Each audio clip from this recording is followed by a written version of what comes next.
Early 1962, Fellini has signed an agreement to make his next film, sets have been built, shooting dates are confirmed, and key cast and crew members are signed up.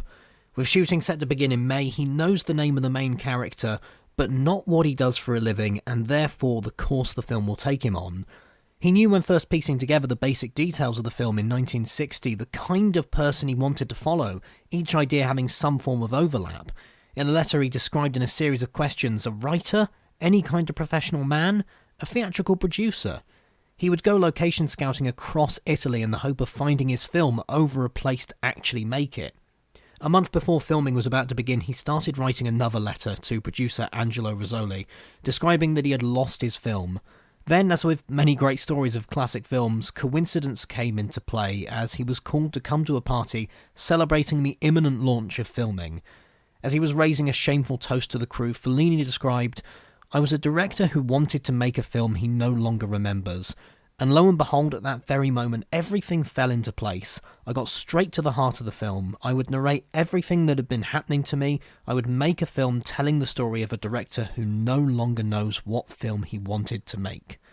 It's the definition of write, or perhaps rather make what you know.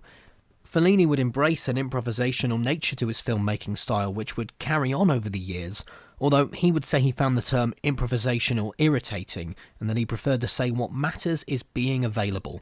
Make oneself available to the thing that is being born, and that is still shapeless, undefined. Either way, he was still known for needing every shot and line of dialogue to be exactly as it was in his mind. Donald Sutherland said that the first 5 weeks of shooting Casanova were hell on earth. He casts people because they represent what he wants in the film, and then he expects them to do it. And for him to then have to detail to them what he wants is to two-dimensionalise his three-dimensional fantasy, and that irritates him greatly, so he starts yelling at them.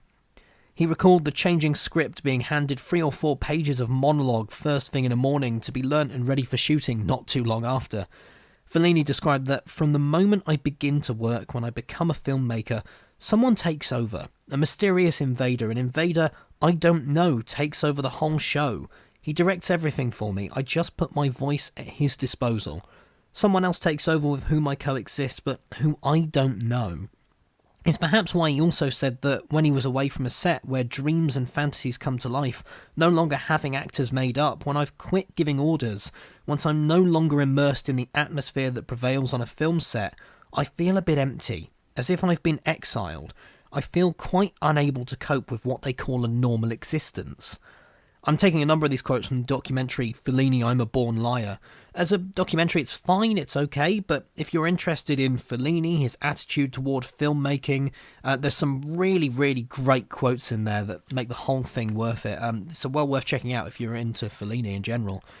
Another talking head in that documentary says about the director's relationship with actors, "You're never really close to him. At first you think you are because he's so nice. He won't say what his film is about. He doesn't tell the truth so that he can surprise his actors. And that works best with Mastroianni. He's the only one who doesn't give a damn. He doesn't ask questions, he turns up tired in the mornings, sleeps between takes." These visions, ideas and attitudes to filmmaking would be condensed into 8.5, a filmic translation of creative block as told by the mind of the person experiencing it and using what and who was around at the time. Fellini making what he wanted to make as he wanted to make it, seemingly finding that new course to his films that many point out as starting with La Dolce Vita, taking a step away from the gritty, downbeat tone of dramas such as La Strada and Nights of Cabiria, although the ending of 8.5 was originally meant to be more in line with those films. Not to give too much away, but the original ending saw the main character on a train, and as it started to go through a tunnel, the faces of all the people he'd seen throughout the film started to appear, implying that he had taken his own life.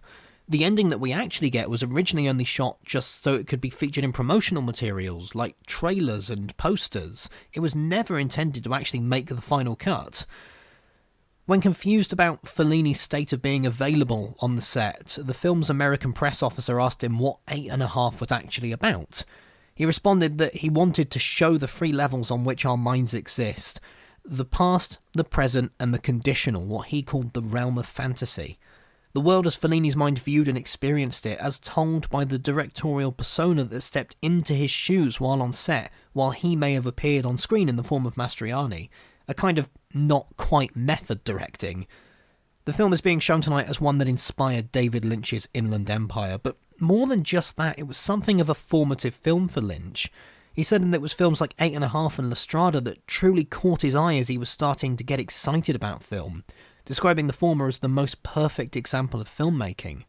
The painter in him admired how Fellini manages to accomplish with film what mostly abstract painters do, namely to communicate an emotion without showing anything in a direct manner, without ever explaining anything, just by a sort of sheer magic.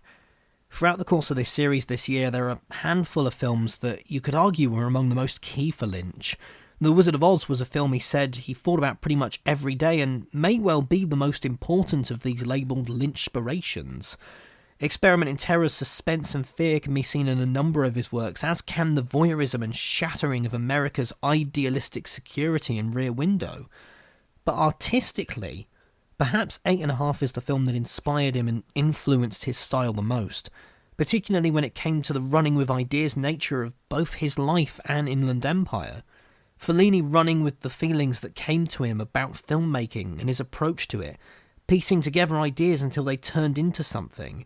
He would say that the final product of a film would be completely different to the one he started out writing.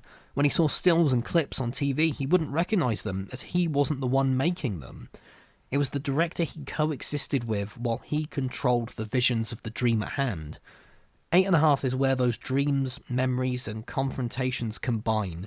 A film made by the search for itself, the ideas that came through being open to them. It's no wonder David Lynch was inspired by that. And so please, everyone, enjoy Fellini's 8½.